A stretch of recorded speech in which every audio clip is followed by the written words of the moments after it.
Le skipper et l'équipage d'IDEC ont donc bouclé le tour du monde en 40 jours, record dans l'histoire de la course au large.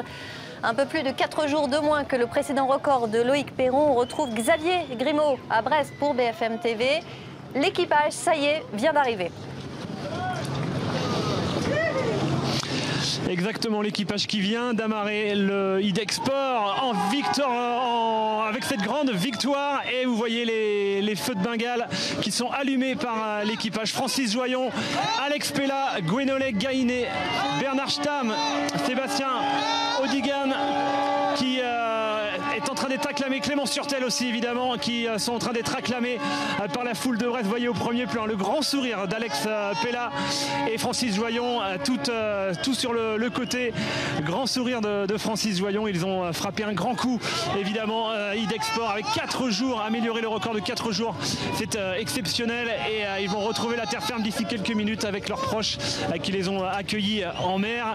Et voilà, on voit tout de suite les regards qui se fixent sur certains proches qui sont en haut de la digue et les sourires. On sent toute la joie d'avoir évidemment réussi cet exploit, la 3e tentative de ce groupe uni, comme les doigts de la main.